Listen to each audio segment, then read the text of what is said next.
A rich boss laughs at job applicant but doesn't know she's the new owner. The reception at Langford and Miles corporate tower buzzed with tension. High ceilings, glass walls, and a security team that looked like they were guarding royalty. Everyone in that building knew one thing: Mr. Clayton Langford didn't tolerate mediocrity. He built his empire from scratch, and now at 56 he was feared more than respected. Downstairs, a young woman stepped out of a ride share, adjusting the strap on her modest handbag. Her name was Natalie Warren, mid-30s, polished yet unassuming, wearing a neatly pressed navy suit and low heels. She paused for a moment, glancing up at the massive glass tower. It wasn't nerves. It was calculation. She entered the lobby with quiet confidence, greeted the receptionist and took her seat.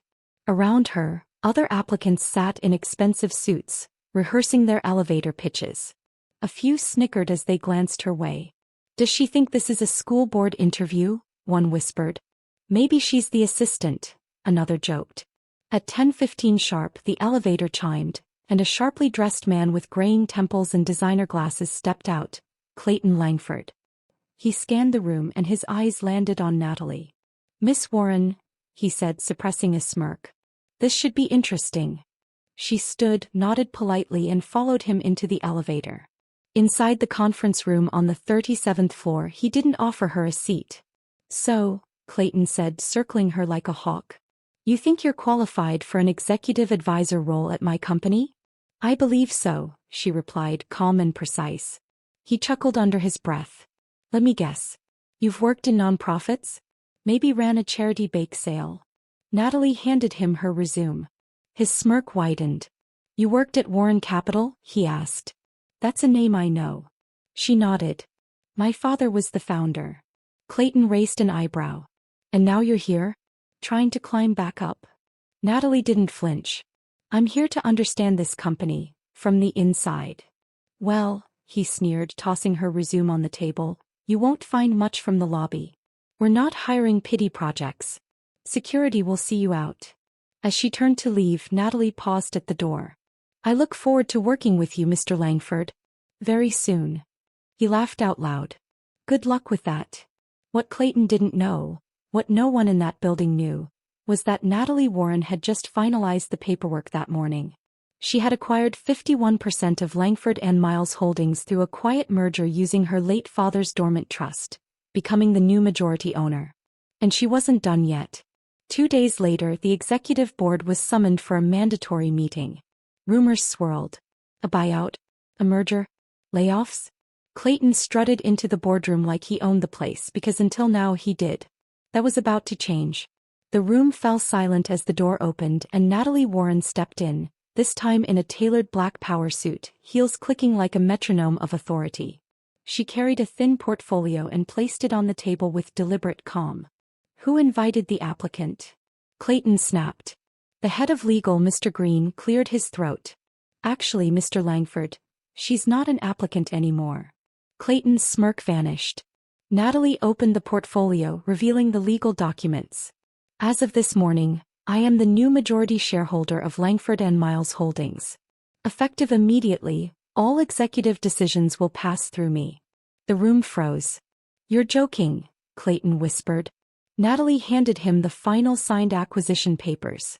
The Warren Trust quietly bought out the board's floating shares and acquired a controlling interest through Langford's struggling logistics subsidiary. "You ignored the red flags." "I didn't." "You tricked me," he growled. "No," she said, folding her arms. "You underestimated me." The CFO, Ms. Jenkins, leaned forward. "This means you're our new CEO?" Natalie shook her head. "No. I'm installing a new CEO next quarter. I'm here to assess the culture. From what I've seen so far, it's toxic, arrogant, and overdue for reform."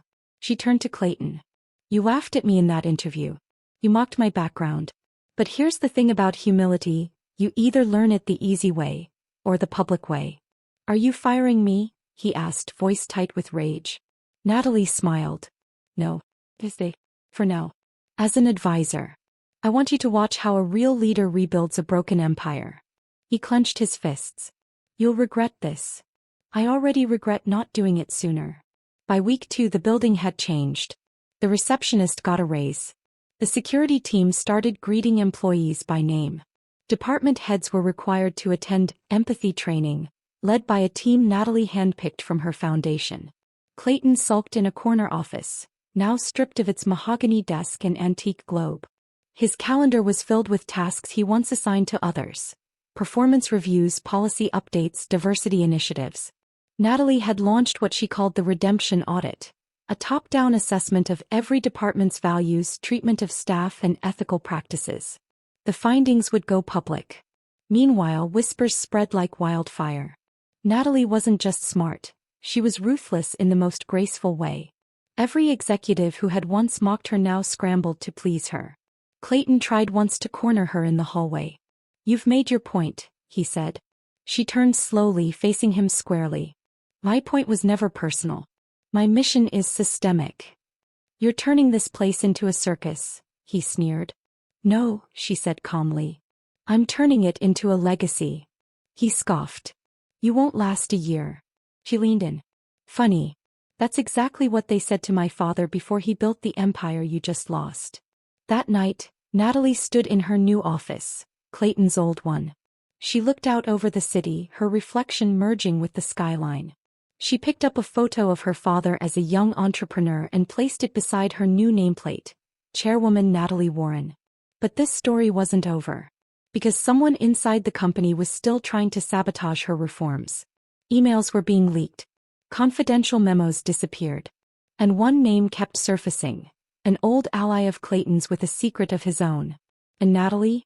She was ready to face it all. The sun hadn't yet touched the horizon when Natalie arrived at the office. She preferred it that way: quiet halls, no posturing, no cameras, just clarity. Her instincts told her something was off. Since taking over, she had already discovered one suspicious resignation, 2 missing files from HR, and a sudden drop in employee satisfaction surveys coming from departments that previously ranked highest. It didn't add up. Natalie slid a USB drive into her encrypted laptop. Her internal audit team had traced the data breaches to one IP address. Vice President Douglas Crane, a longtime Langford loyalist and Clayton's closest advisor. She leaned back in her chair. Of course it was him. Doug was clever. Too clever. The kind who smiled in meetings but took credit in silence, then disappeared when accountability came knocking. What he didn't know was that Natalie had quietly hired a cybersecurity team before her takeover. And they had flagged something disturbing.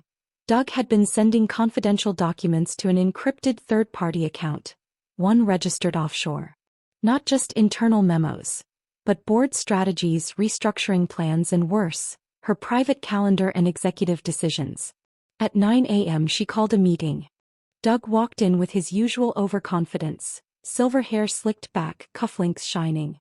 Clayton, who had been forced to attend as an executive observer, trailed behind.